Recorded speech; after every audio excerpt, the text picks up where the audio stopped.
11:51 p.m. My phone lit up the way truth does. Sharp, merciless. A message from my mother. Is greater than. We've agreed. You're no longer part of the family. Don't come to any gatherings. No call. No hesitation. Just digital exile. Seconds later, my sister Chloe hearted the message like betrayal was a team sport. I didn't cry. I didn't ask why. I just opened my laptop, pulled up every bill, every account, every payment I'd made for them and started clicking cancel. By 12:03 a.m., their world started flickering in the dark. Before I tell you what happened next, tell me where you're listening from, so I know I'm not the only one who's ever had to turn the lights off on family. When the screen went dark, the silence in my apartment felt heavier than the city outside. The hum of the fridge, the faint tick of the wall clock. It all sounded like witnesses. I sat there, hands still on the keyboard, heart steady in a way that scared me. Anger wasn't loud this time. It was clinical. For years, I'd been the silent investor in their version of family. The mortgage that never defaulted my name. The car insurance that somehow renewed itself my card. Every late bill, every emergency, every tearful phone call that began with, is greater than, we just need a little help this month. I covered it. I told myself it was love, responsibility, the right thing to do. Now I realized it had been a subscription with me footing the bill. I looked around my apartment. Everything was neat, labeled, color-coded. My coping mechanism. After a childhood spent in chaos, I'd built order out of noise. But tonight the order turned against me. Every neatly filed receipt, every automatic payment, felt like a paper trail of my own gullibility. I used to think love was endurance. That if I stayed quiet and kept giving, they'd eventually see I was worth keeping. My mother raised me on guilt, like it was a family recipe, small portions served often. Chloe was the golden child. Loud, charming, allergic to consequences. Dad? He'd learned to survive by staying out of the blast radius. And me? I learned to survive by making sure there wasn't one. I remember the first time I paid their property tax. They were on the edge of foreclosure voices cracking over the phone. I was 26, barely paying my own rent, but I wired the money without hesitation. Mom called me her guardian angel. I believed her. Then came the utilities. The car. Chloe's college tuition, $18,000 a year, 3 years straight. Funny how angels always end up footing the bill in hell. I rubbed my eyes, trying to summon regret, but there was only clarity. This wasn't a breakdown. It was a balance sheet. I wasn't losing a family. I was collecting evidence. The last time I'd seen them was 6 months ago, Sunday dinner. Mom corrected my posture in front of everyone. Chloe bragged about her business trip, which I knew was a week at a beach resort. Dad joked that I was too serious to keep a woman. I'd smiled past the mashed potatoes and swallowed the truth. That dinner table had been a courtroom. I just hadn't realized I was on trial. Now, sitting in the quiet glow of my laptop, I opened a new spreadsheet. Date, amount, reason, proof. My fingers moved like they already knew the path. One column at a time, I was reclaiming years of unpaid respect. Outside, the city lights blinked through my window like Morse code. Somewhere out there, my family was sleeping soundly, believing I'd finally accepted my exile. They had no idea. I was just getting started. By morning, my phone looked like it had survived a storm. 17 missed calls, 8 voicemails, all from numbers I used to label as home. I didn't answer. The first voicemail started sweet mom's voice, trembling, trying to sound calm. Is greater than Noah. I think something's wrong with the utilities. Can you check? The house is dark. The second one was sharper. Is greater than, I don't know what you did, but your sister's tuition payment didn't go through. She's panicking. By the third, it wasn't even pretending anymore. Is greater than, you selfish little. Click. I let the phone buzz against the counter while I made coffee. Black. No sugar. No warmth. I sat by the window, mug in hand, watching the city come alive. People rushing to jobs they hated, couples arguing in parked cars, kids dragging backpacks too heavy for their shoulders. Life moved on. And so would I. See, the thing about being the reliable one is that everyone forgets you're still human. They think your infrastructure something that exists quietly until it breaks. And when it does, no one asks why. They just curse the outage. By noon, my sister texted. Is greater than, you went too far. Mom's crying. She said you'll regret this. I stared at the message, thumb hovering over the keyboard. Then I typed 3 words. Is greater than, she already does. And hit send. That night, I started moving funds not illegally, just surgically. All the accounts I'd opened under my name, the ones they used as if they were community property frozen. My name was on every document they'd signed without reading. I'd been their ghost banker for years. Funny how people ignore fine print until it becomes a noose. I didn't want to destroy them. I just wanted to remove myself from their story. But when parasites lose their host, they don't thank you for the separation. They bite harder. 3 days later, Chloe showed up at my door. Makeup smudged, hair unbrushed, wearing that old college hoodie I'd paid for. Noah, she whispered, voice trembling. Mom's losing it. She says you're punishing us. I leaned against the doorframe. I'm not punishing anyone. I'm just done paying to stay related.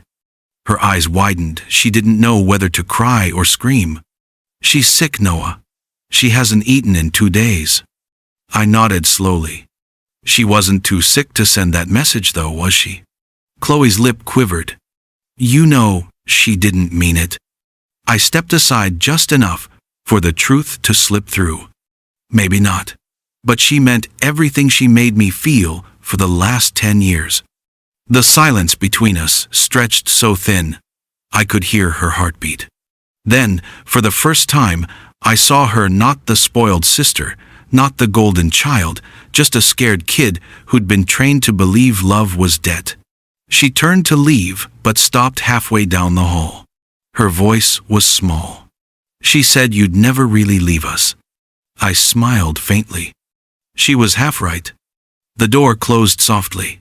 That night, I couldn't sleep. Not from guilt, but from the clarity that came after it. For the first time, I understood the difference between peace and quiet. Quiet is when no one's speaking. Peace is when you finally stop needing them to. So I poured a drink, sat by my desk, and opened my spreadsheet again. There was one column left, empty emotional cost. You can't quantify years of being invisible, but you can damn well remember them. My phone buzzed one last time before midnight. A text from an unknown number. Is greater than, you think you can just walk away? You'll regret this. I stared at the message, then smiled.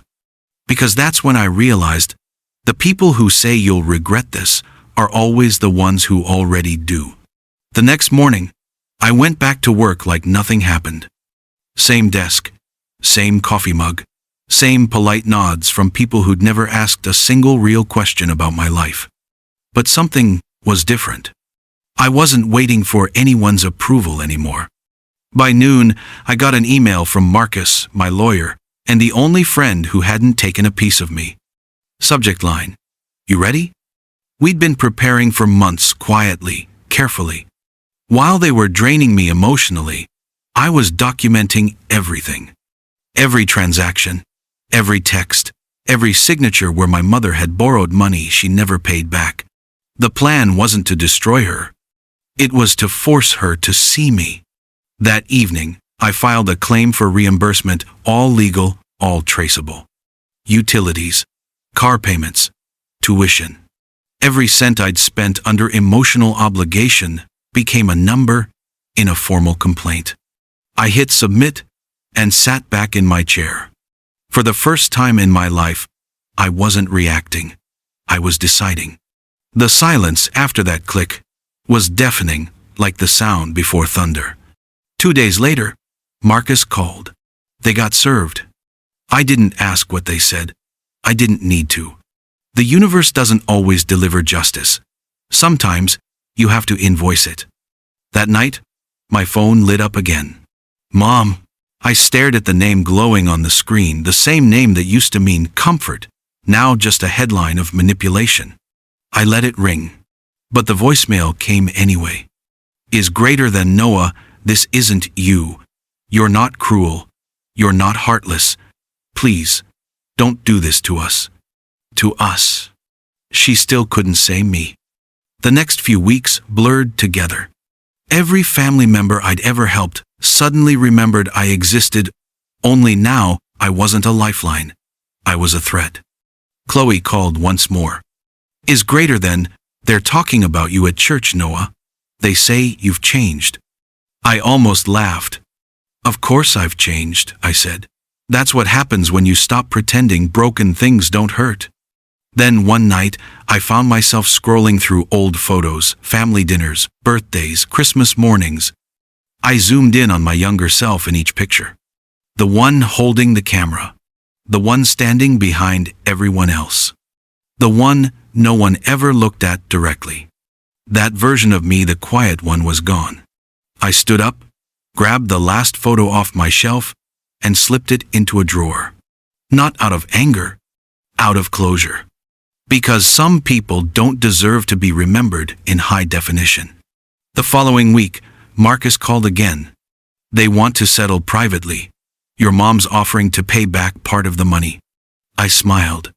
Tell her I'm not interested in refunds. Just honesty. He paused. That's not something she trades in.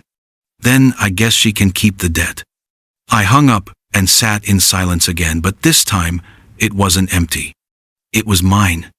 By the end of the month, I moved into a smaller apartment across town. No photos, no sentimental clutter, just space and the quiet hum of a life that finally belonged to me. People talk about revenge like it's dramatic fire, chaos, public humiliation. But real revenge? It's peace. It's walking away so quietly that the people who hurt you start shouting just to fill the void you left behind. And when they do, you don't even turn around. It was a Sunday afternoon when she showed up. I hadn't given her my new address, but somehow she found it. Mothers always do, especially when it's too late. I was making coffee when I heard the knock. 3 slow, deliberate taps. Like she wanted me to know it wasn't a stranger. When I opened the door, there she was. Margaret Reed. Smaller than I remembered. No makeup. No jewelry. Just an old cardigan and the kind of eyes that used to command a room, now struggling to hold focus. She looked around the apartment, the bare walls, the single chair, the quiet. This is how you live now? She asked softly. I nodded. It's peaceful. Her lips trembled. It looks lonely. I took a sip of my coffee. There's a difference. She exhaled, slow and heavy, like the weight of her years was finally catching up to her. Noah, I didn't come here to fight. Good, I said. I'm done fighting. She stepped closer, her voice low, fragile. You embarrassed this family. Your father can't show his face in church. That made me laugh, not loud, just a single, broken sound. Funny. I spent years paying for his reputation. I didn't realize it came with a refund policy. Her expression hardened, the softness draining from her eyes.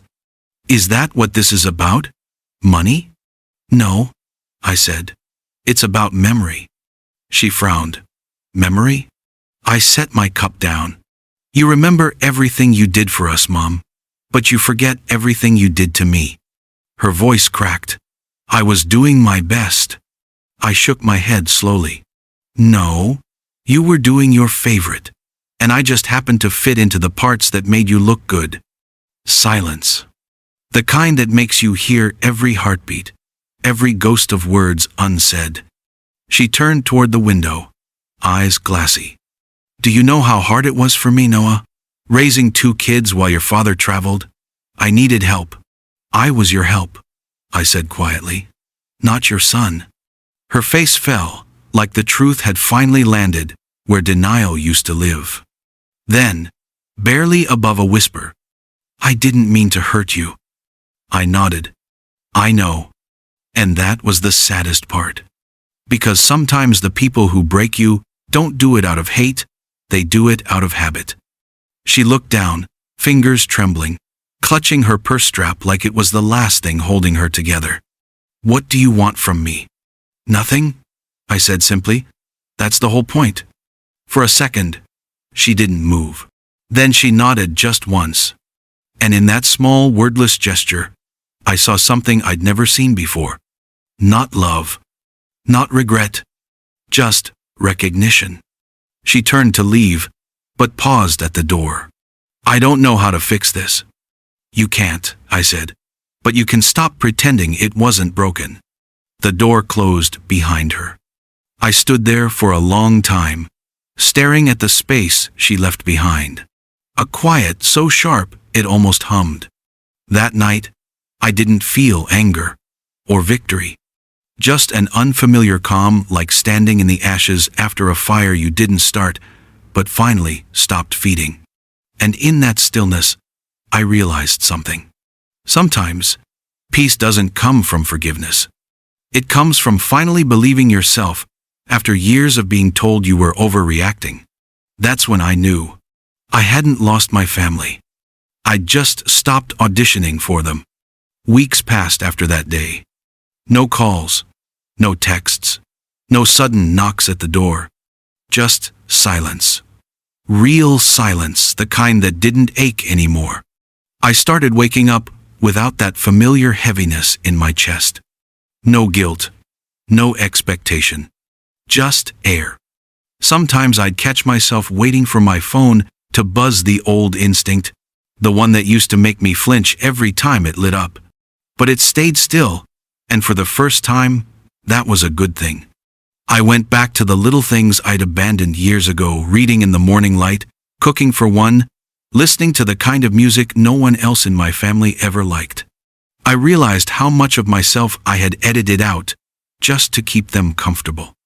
It's strange, when you stop performing, you discover how quiet peace really is. It doesn't announce itself. It just arrives and waits for you to notice. One evening, I walked past a family restaurant. Through the glass, I saw a mother laughing with her son, their heads tilted the same way when they smiled. For a moment, something inside me twisted that old ache for what could have been. But it didn't stay long. Because I finally understood, I wasn't missing them. I was missing the version of me that used to believe they'd ever see me. Marcus called a few days later. He said the case had quietly closed. They didn't fight back, didn't appeal. They just stopped. Looks like you got what you wanted, he said. Not really, I replied. I just stopped wanting what wasn't mine. He was silent for a beat, then laughed softly. That's the most expensive kind of peace, you know. Yeah, I said, smiling. Worth every cent. After we hung up, I stepped out onto my balcony, city lights blinking below. The kind of view that used to make me feel small. Now, it just made me feel alive. People think revenge is about hurting someone. It's not. It's about reclaiming the parts of you they took, the trust, the dignity, the quiet. And maybe it's also about walking away so completely that when they tell the story later, they have to make up reasons for why you finally stopped answering. Some nights, I still think about my mother. Not with anger, just curiosity. If she ever looks back and realizes that the thing she called betrayal was really just boundaries.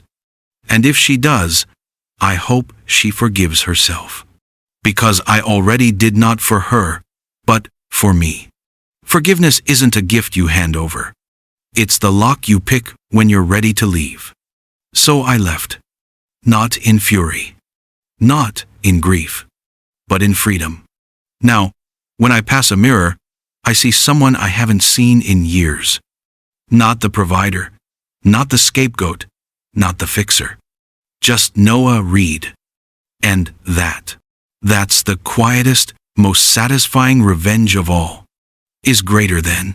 Have you ever walked away from someone who only noticed your worth after you were gone? Tell me in the comments, did Noah do the right thing? Or would you have handled it differently?